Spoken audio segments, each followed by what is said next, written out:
Yo, what is going on guys? Welcome back to another GTA 5 video. So as I'm sure all of you guys are aware, Rockstar Games have confirmed they will be releasing a big summer DLC this year, which is looking likely to be a Cops and Crooks DLC. If you guys watched my video yesterday, then you will know we spoke about all of the hidden animations that was included with the Cops and Crooks content, plus a few more indicators insinuating that we would be getting a Cops and Crooks DLC with the next big update. Now in today's video, we're going to be taking a look at some more leaks from some of the most credible data miners in the GTA 5 community to do with the Cops and Crooks DLC, as well as some more items and content that we can expect to see once it's released this summer. So as always, if you guys do appreciate me keeping you up to date with all of the latest GTA 5 news, all I ask is you do return the favor by dropping a like down below, and if you guys are new around here, hit that subscribe button and turn notifications on, as I do post daily GTA 5 videos. With that being said, let's get into the video. Okay, so like I mentioned in yesterday's video, we already spoke about some cut animations that were to do with the Cops and Crooks DLC, which of course would have been to do with new actions involving being a police officer or even being a criminal being arrested. So some of these animations including putting a player in handcuffs, a player getting down on his knees with his hands behind his head, plus a bunch more like being able to transport a player once he's arrested. So if you guys haven't seen that video, do be sure to go ahead and watch it after this video if you are interested in more leaks to do with the Cops and Crooks DLC. Now, Yoshi, who is one of the most credible data miners in the GTA 5 community, who has leaked out a ton of stuff to do with DLCs over the years, he went ahead and said this: there was also some collectibles, including a police badge. There was also a gun, but that came out in a later DLC. So as I'm sure you guys are all aware, and as I've mentioned in a previous video, the Cops and Crooks DLC, for you guys that are unaware, I am aware there's a lot of new GTA 5 players that I do see in my comment section who have no idea that the Cops and Crooks DLC was actually a DLC planned to be released back in 2020. However, it did get pulled due to the politics around policing in America, and they ended up making a quick Southern San Andreas summer update. A lot of you guys thought that update was very random, and that's because Rockstar Games never actually planned on releasing that update that summer, but like I said, it was meant to be the Cops and Crooks DLC. Now of course it would make sense for, with a Cops and Crooks or a police themed DLC, for us to be able to go ahead and dress our character up as a police officer. For you guys that aren't aware, I have been making videos on GTA 5 since the release, and I have covered a ton of different glitches many years ago. We're talking maybe 5, 6, 7 years ago, showing you guys how you could actually obtain the police outfit in GTA 5 online. So I do know a thing or two about getting this outfit in free roam. Now Rockstar Games actually started to clamp down leading up to 2020 by blacklisting all of the police uniforms. So as you guys can see on screen, this is some old gameplay when I played pre-blacklist. I was able to go ahead and do a police outfit glitch. There's been tons of different methods over the years, and I was able to save this as an outfit so I could happily come online, use my police outfit, roleplay, appear off the radar, and troll players by turning up in a police car. It was actually a pretty fun thing to do back in the day when GTA Online was a much simpler place. However, you guys that are old school glitchers would have known that they never actually went ahead and blacklisted the entire police outfit. So at the start they only blacklisted certain items from the outfit, because the actual police outfit itself is made up of different components. So of course you have the trousers and the top, but you've also got a belt, the badge, and you've got a hat. Now the badge itself is actually part of the top. However, there was glitches back in the day that would allow you to transport the police badge onto different tops. Now it is interesting that Yoshi has mentioned that one of the items or a collectible did include a police badge. So there probably would have been different versions of different police badges you could unlock as you rank up your character in some form of policing level, as Yoshi has also mentioned previously that the Cops and Crooks DLC will include a separate game mode very similar to the Arena Wars. So if you guys aren't aware, the Arena Wars does have its own ranking up system, which are known as AP points. So with the Cops and Crooks DLC, not only will you guys be ranking yourself up separate to RPs, so either as a cop or a criminal, and that way you guys will be unlocking different items. Now, as I mentioned, when we was able to go ahead and glitch the police outfit onto our character back in the day,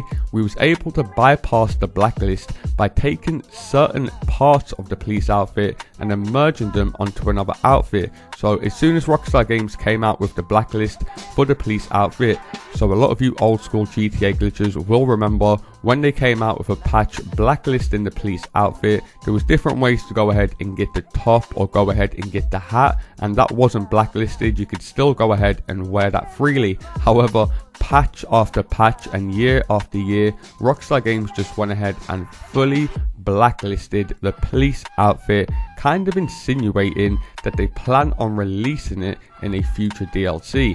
Why on earth would Rockstar Games care so much about players wearing a police outfit in a game that's 10 years old, especially considering they didn't really care about players wearing it when GTA 5 was at its peak for player numbers? And of course, the reason for that should be very, very obvious. If they do plan on releasing something as an update, they do want it to be special and have an appeal to players and make them want to go ahead and get the outfit. Whereas if there was a glitch in the game that allowed all players to get a police outfit and then Rockstar Games released the police outfit, everyone's going to turn around to them and say, we've already got that outfit, bring us some new content. So depending how you look at it, it is either really smart from Rockstar Games or very, very lazy. Now, he also mentioned in that post, like I said, that they also had a gun that was part of the Cops and Crooks DLC that was later released. Now, it didn't take me long to figure out or remember what gun potentially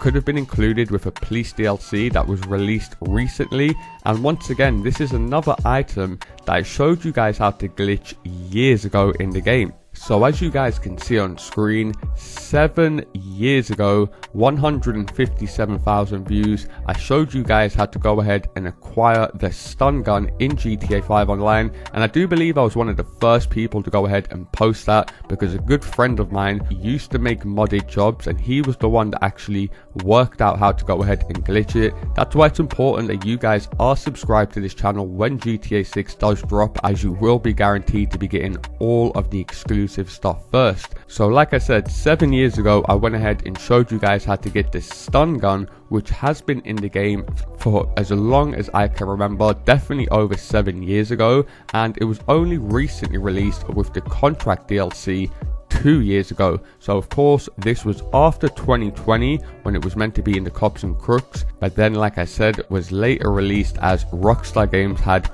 all of this unreleased content that they still can go ahead and release. And of course the stun gun is a very known police weapon, especially in the UK where only certain police are allowed to be armed, unlike America. However, he does expand on this post by saying there was also a collectible for tagging posters, additionally a flash grenade, a riot shotgun, and a riot SMG. So once again, just like the stun gun, which of course is quintessentially very much a police weapon, flash grenades are very much used by the police, and funny enough, we actually seen gameplay of this being used in the GTA 6 trailer when you get a first person view of the police conducting a raid on one of the properties. As I'm sure a lot of you guys have seen in videos or you've watched Cops back in the day, they kick the door down, usually throw a flash grenade in there, shocks everyone, and you can storm into the building. Now interestingly, they also had a riot shotgun and a riot SMG, which is very, very interesting to see. As you guys can see on screen, pretty much a bad boy police shotgun, which you guys would expect would be an instant one-shot kill shotgun. And then of course he also mentions there would have been a riot SMG. So of course, once again, police weaponry, usually armed police deal with stuff like riots, big protests, where they do have specific type of weapons to deal with big crowds. So a riot SMG over your typical SMG will most likely carry bigger magazines, and like I said, come with a few more capabilities more suited to policing. Now that wasn't all. There was also 65 tattoos that was found in the game files to do with the Cops and Crooks DLC, which would have been very, very interesting indeed. We do know Rockstar Games like to mock real life events or establishments in the game, so it would have been interesting to see what type of tattoos they would have included with a Cops and Crooks DLC, because obviously you can't get taken away too much with the policing of this DLC with the word cops, because crooks are also involved in this DLC. So the main basis of this DLC obviously will be heavily based around the new abilities of being a police officer, but I think the tattoos probably would have been more crook based. Police officers, from my knowledge, aren't best known for the tattoos they've got. Now he does also mention in this post something very, very interesting, that proximity chat was also intended to be a thing with the Cops and Crooks DLC. Now this is where I want to hear from you guys down low in the comment section, because it is pretty much what he said. Proximity chat is where you guys can only talk or hear other players within a certain area. Now, why this could work in 100 different ways, because obviously if you guys are aware with 5M and PC mods, certain players that roleplay as police officers only like to obviously be able to communicate with certain players without letting the entire lobby hearing what they're saying.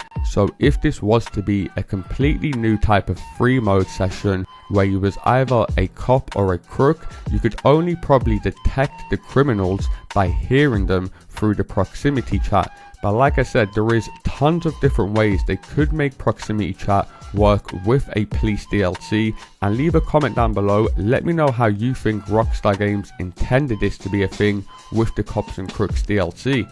And whilst 99% of you guys are aware that these data miners are 100% legit and credible with what they say, he did also go ahead and shared some game files to back up of what he was saying. So as you guys can see here, there was coding which read case collectible police badges, and it is important to note it does say police badges and not badge. As I mentioned earlier, it would of course make sense for them to release police outfits with a police DLC, and not just your bog standard ones, different styles of them, so we could even go ahead and customize the badges on the outfit, which would be a nice little touch from Rockstar Games, especially if we can go ahead and have our crew logo molded into the police badge. I think that would be a really sick feature they could add with this DLC.